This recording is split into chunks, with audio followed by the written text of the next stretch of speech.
Our second point this morning in David's journey to rulership, he suffered greatly, but he was destined to rule. Israel suffered greatly. David was a symbol of Israel. Israel spent 400 years oppressed under the Egyptian system and the tyrants in Egypt before they were elevated. And it took a time for God to get the victim mentality out of Israel.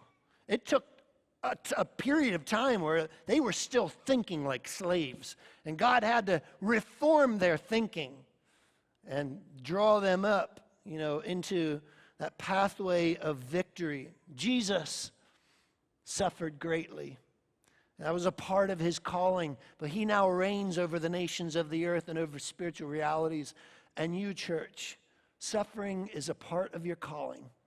It's a part of our journey to overcoming and victory. Hardship and suffering is a part of your path towards living in victory. The only way that you can lose is to give up in the middle. God has called you to be victorious and not to be victims. Right? The only way for you to lose this battle is to give up. Now, just on a practical note, this idea of hardship and suffering and doing the hard thing, I have to laugh on a really, practical level. Like in our own house, it's just kind of funny, human nature. Like our little hyperactive 5-year-old son, he just got done running 10 circles around the dining room table. But as soon as mommy asked him, "Hey, can you help me and do this?" He's like, all of a sudden, "Oh, I'm so tired. I can't do it." This is the way he is.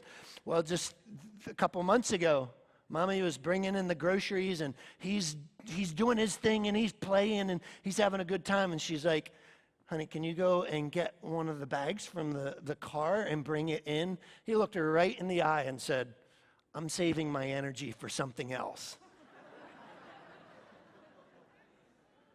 She's like, "What, for going to bed early?" He's like, "I'll go get the bag." Yeah, I thought so. You see, it's immaturity to not learn to do the next hard thing. That's for 5-year-olds. It's not becoming when you're 25 or 45 to still be living in a childlike mindset. And I just sense over the last even 15 years in America, our mentality has been weakening. We've just been having this, it's too hard. We've been taking on this victim mentality. I'm the victim here. No, you're not. Look, I'm not belittling anything you walk through. There are terrible things in this world. I get it. But Christ has called you to be victorious and not be a victim. The only way that you can be a victim is to give up in the face of your oppressor. He's giving you the strength to do hard things. Again, you're going to face spiritual opposition. Let's just settle that. You're going to face physical challenges. Some of you are probably going to, at some point in your life, have terrifying health issues that are going to be debilitating. It's a part of our journey. Relational and emotional drama will happen, praise the Lord. There will be administrative nightmares. You may have migraines in the process of trying to figure them out. You will probably have to slog through bureaucratic injustices. This is what it means to be human. Your finances may spend a year in the red. I don't know what you're walking through today, but I just sense the Lord saying, I have strengthened you and you are a victor. You are not a victim. He's making you strong. He who is in you is greater than he who is in the world. God's training you. So obviously don't lean on your own strength, because my strength fails. But we have him to lean on, right? We have his strength. He's the source of strength, and he's giving you what you need to face the next hard thing that you're facing. I wanted to just tell a fun story for those of you that like these kind of stories. The expedition to the South Pole in 1914 by Ernest Shackleton. Such a fascinating story. I'm taking it from his book, from where's his, from Alfred Lansing's book, Endurance. And so Ernest Shackleton takes a group of men, 28 men, on an expedition to the South Pole. Their ship they don't even make it to Antarctica. Their ship gets strangled in the pack ice. And then it just gets crushed like a bag of potato chips. So they don't have a ship. Now, they rescued the emergency ships off of the main ship, and they were carting these emergency ships around with their sled dogs.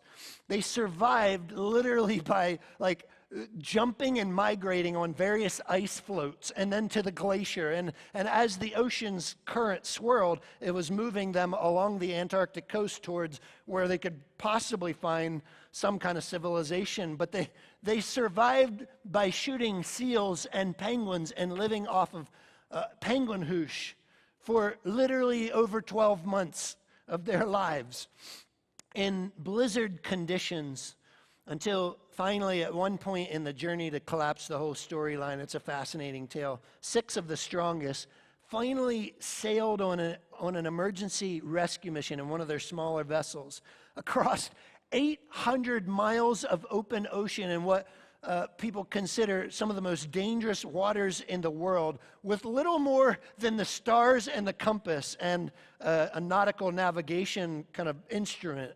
And somehow they miraculously hit the target of this whaling station. It's like the last outpost of human civilization before you get to white nothingness.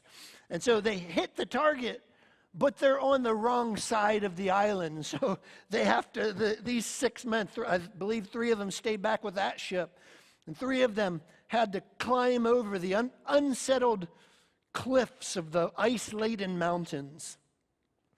The outside world hadn't heard from these men in 17 months.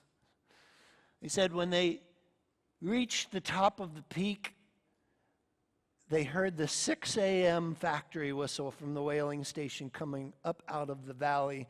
It's the first sound of civilization they heard in 17 months. And when the men in the whaling station looked up towards where nobody comes from or lives, they said it was like seeing 3 ghosts come out of the mountains and down towards them. But their journey still wasn't done, because even after that, they had to orchestrate a whole fleet of ships to go back and capture the 23 other men. But they had to ram through the ice packs, and twice it failed. On the 3rd time, their mission succeeded, and they were able to rescue all 23 men. Not a single man was lost on that expedition journey. I mean, it's such a fascinating story. And again, my point is just to say, hardship and suffering is only another step on your way to overcoming. You can do it. God is with you. And I just wanted to finish that story by sharing a quote from Alfred Lansing's book. I think it's so valuable. He says, though they had failed dismally even to come close to the expedition's original objective, they knew now that somehow they had done much, much more than ever they set out to do.